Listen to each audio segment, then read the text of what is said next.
check out our streaming schedule for this week. We've got tons of content in terms of the NFL and college football, as we're going live just about every single day this week. So make sure you hit that notification bell so you don't miss a single moment where we go live. And now, on with our feature presentation.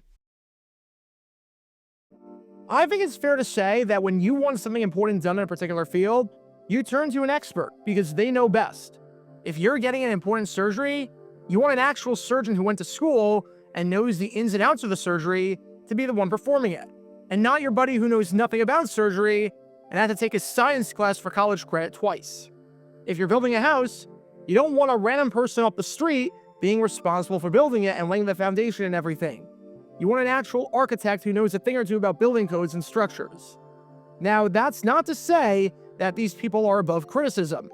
I might not know the first thing about preparing a steak, but if a chef prepares me a steak and it tastes like crap, I have every right to say that. I don't know how to build a house, but if I live in a house and the house just starts caving in and the walls fall down for no reason, I'm allowed to say that the constructor did a horrible job. But in important situations, you leave them to the experts. You leave them to the people who actually know what they're doing and have experience in that field.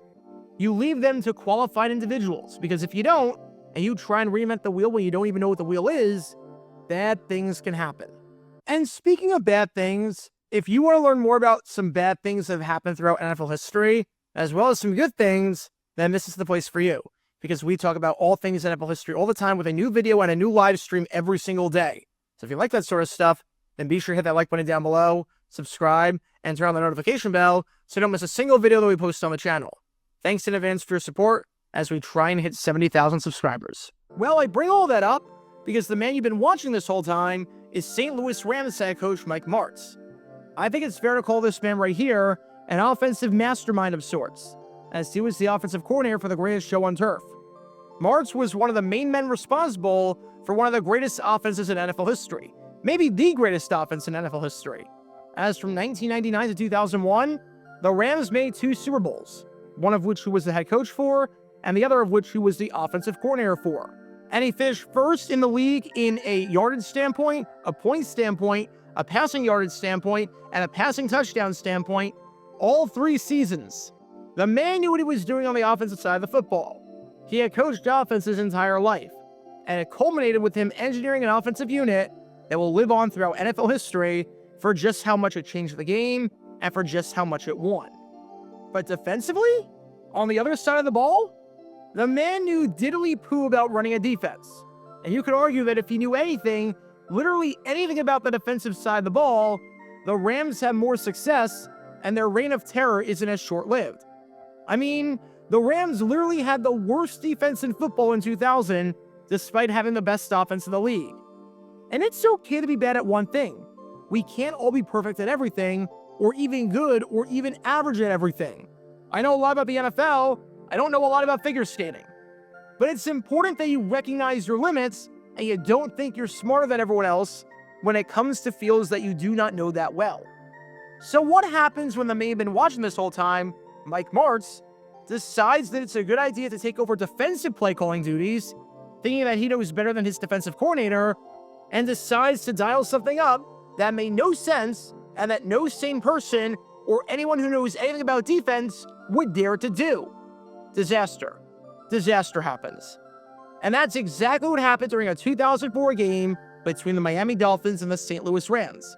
That, seeing as the teams met earlier this week, if you're watching as of this video getting released, deserves a deep dive today.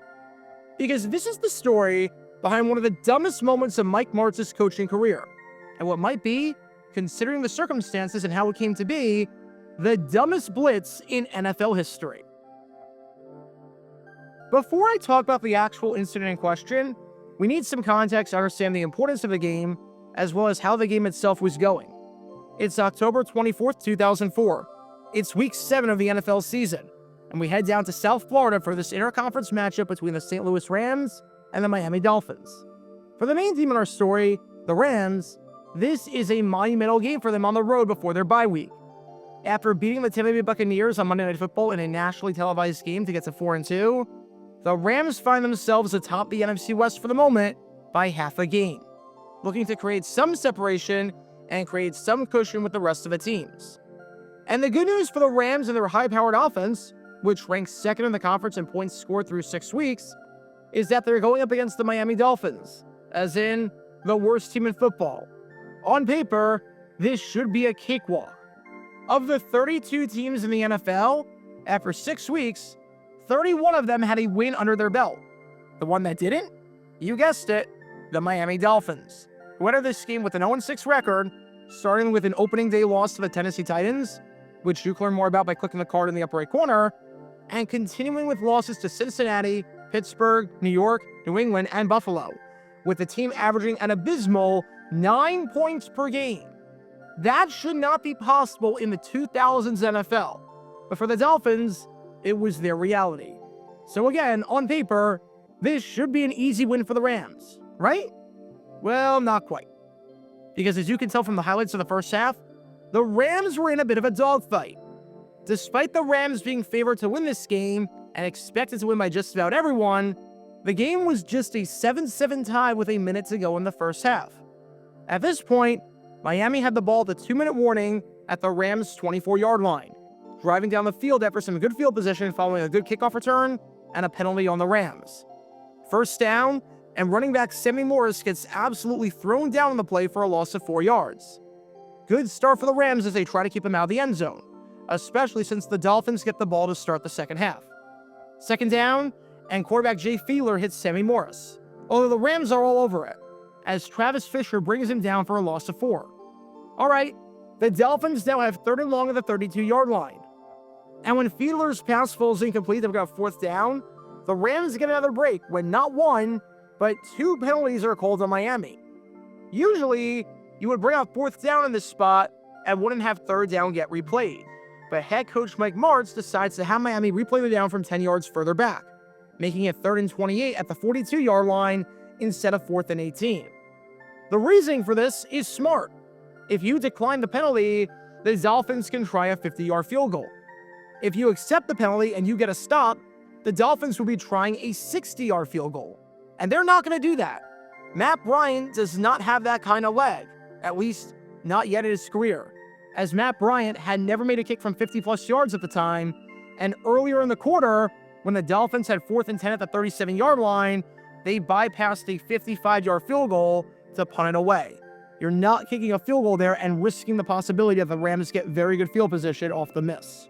Now, I should note before going any further when it comes to the game between these two teams behind me right here, you might be wondering, why didn't Mike Martz call a timeout prior to that 3rd and 18 play? Why on earth would he let the clock run out, especially since Miami, there's no issue in terms of time since they're already that far down the field. If you're the Rams, you want to be able to steal another possession, and the Rams still had 2 timeouts left, so I'm not sure why the Rams didn't call timeout there. However, there's 2 things to keep in mind. Number 1, this is far from the worst thing Mike Martz does on this drive, as you're about to find out. And number 2, this is the same head coach that decided to play for overtime and decided not to try to win it in regulation in that 0-3 divisional round game against the Panthers just a few months prior, even though the Rams were in the red zone. So his in-game management skills weren't exactly the best. And speaking of in-game management skills, it was at this point that Martz, as in this man right here, decided to do something stupid. Like, really freaking stupid. Because you know that defense of yours?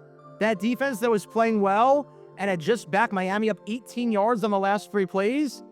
Let's decide to mess with that and take over the play calling duties. Mike Martz, the head coach who had no idea how to run a defense and had never called a defense before, decided in the middle of the drive, a drive, mind you, where the Rams had allowed 7 net yards thus far, to relieve his defensive coordinator, Larry Marmee, of his duties. Martz was going to call a play. You see, Larry Marmee wanted on this 3rd and 28 to play cover 2, which makes sense.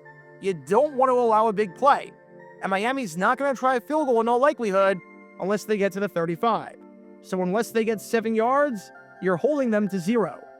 Even if they do get 7 or so yards, 3 points is not the end of the world, especially considering where Miami started the drive, and you're not allowing a touchdown.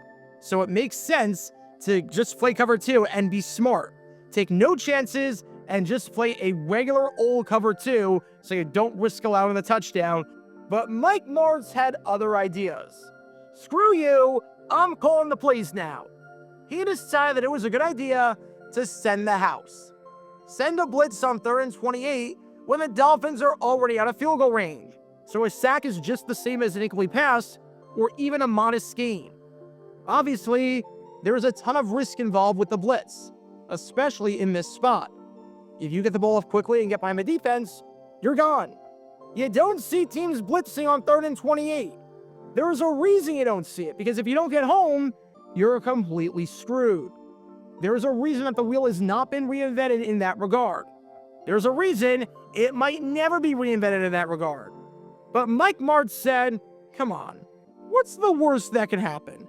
So Martz, not the defensive coordinator that actually has expertise and knows what he's doing, decided to dial up a blitz on 3rd and 28. I'm sure you can see where this one is going. 3rd down and 28 for the Dolphins now. 29 seconds to go first half. Fiedler back, throws over the middle. Got McMichael at the 20. McMichael at the 10. 5 touchdown Dolphins. How about that for 3rd down and 28? 42 yards. Miami takes the lead again. Who could have possibly seen that coming? Who could have possibly known that this was what was going to happen except for, oh, I don't know, literally everyone with a functioning brain? The Dolphins got the touchdown. They got all the momentum going into the halftime break, and instead of leading at 10-7 or even being tied at 7 apiece, the Dolphins took the 14-7 lead and ended up capitalizing on the momentum, winning it by a final score of 31-14 to get their first win of the season and pull off the upset. And after the game, Mike Martz talked about that blitz call and confirmed that he was the one dumb enough to dial it up. Martz thought that it was a good moment and a good opportunity to take the reins, which definitely did not work. Said Martz, I said, just go after them. That was the only defense I've called as a head coach, and we gave up a touchdown. How do you like that? Spoiler alert, Rams fans did not like that. They most definitely did not like that. He then added, that's why I don't coach defense.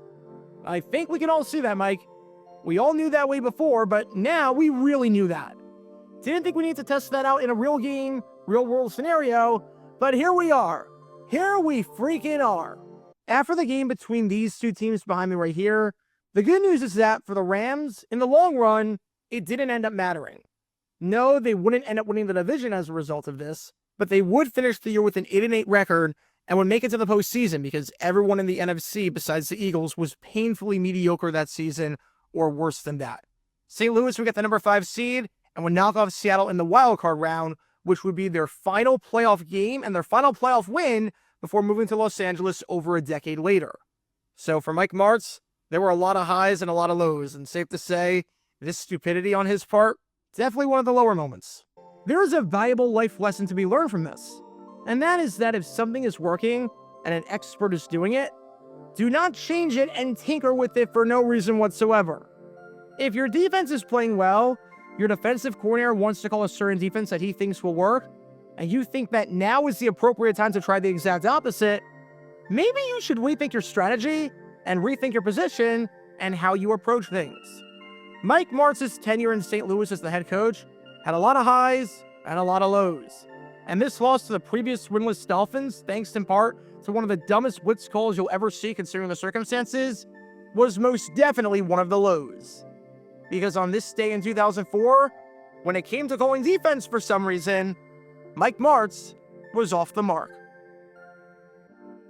Be sure to like and subscribe if you have not done so already, as it helps the channel out a lot. And check out my other channels, JG8 for the history of college football, JG7 for the history of baseball, and JG9 News, where we talk about all things happening in the NFL. Join me every Wednesday night at 8 p.m. Eastern, where we'll play live NFL trivia for cash prizes. And make sure to join me live as we're on stream just about every single day.